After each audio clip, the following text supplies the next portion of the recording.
মুসলিম শরীফটা খুলে দেখেন, আবু দাউদ শরীফটা খুলে দেখেন, পরিষ্কার রাসূল হাদিস দ্বারা প্রমাণিত আল্লাহ নবী আল্লাহ রাসূল মদিনাতুল মুনাওয়ারায় যাওয়ার পরে হুজুর আমার লক্ষ্য করে দেখেন মদিনাতুল মুনাওয়ারাতে এই 10ই মুহররম আশুরার দিনটাতে ইহুদিরা রোজা রেখেছে।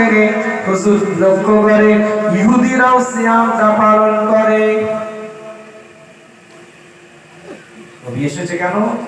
আয়াত শিখাতে। আগে বুঝে নেন আলোচনা। হুজুর এসেছে কেন? তাসকিয়া নফস করা। হুজুর এসেছে কেন? কোরআনের কিতাবের জ্ঞান দিবে। হুজুর এসেছে কেন? হিকমত শিখাতে। সেই নবী পৃথিবীতে আসে সূরাতুল আরাফ 7 নম্বর সূরা 158 নম্বর আয়াত। নবী আপনি মানুষকে বলে দেন, কুল ইয়া আইয়ুহান নাস, মানুষকে বলে ইন্নী রাসূলুল্লাহ, আপনি নবী। আপনি সেলফ ইন্ট্রোডিউস করেন, নিজের পরিচয়টা আপনি নিজে দিন। ইলাইকুম জামিআ, আমি আল্লাহ আপনাকে সর্বজনীন করে সকলের জন্য নবী করে পৃথিবীর মধ্যে পাঠিয়েছি। চলে বলে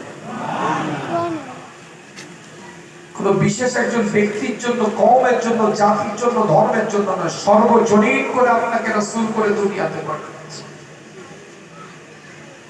সেই নবী মক্কা জীবনে থাকলে 3 বছর লুকিয়ে লুকিয়ে কোরআনের দাওয়াত দিয়েছে।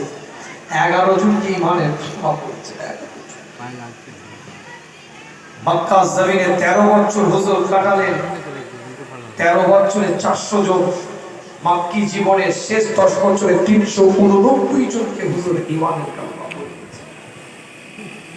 আল্লাহর তরফ থেকে এলান হয়ে গেল, হুজুর ইয়াশরাফে যান, মদিনাতুল মুনাওয়ারায় যান, আপনি হিজরত করেন। হুজুর চিন্তা করছে এরা সবাই আমাকে চেনে আল আমিন আস-সাদিক, সত্যবাদী বিশ্বাসী হিসাবে।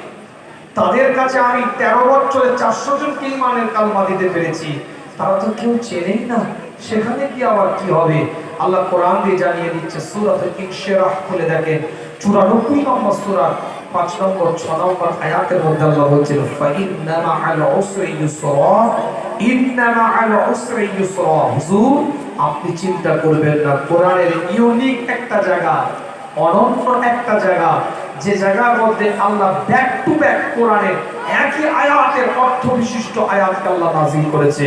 আল্লাহ বলছে, নবী আপনি সাকসেস হবেন, অবশ্যই আপনি সাকসেস হবেন। আল্লাহ সাকসেস কিভাবে করলেন অন্য আয়াতের মধ্যে আল্লাহ জানিয়ে দিচ্ছে, ওয়ারাইতা, আপনি দেখতে পাবেন নাসা, মানুষকে ইয়াদখুলুনা, প্রবেশ করতে, ফি দীনিল্লাহি আফওয়াজা, আল্লাহ দ্বীনের মধ্যে তারা দলে দলে প্রবেশ করছে।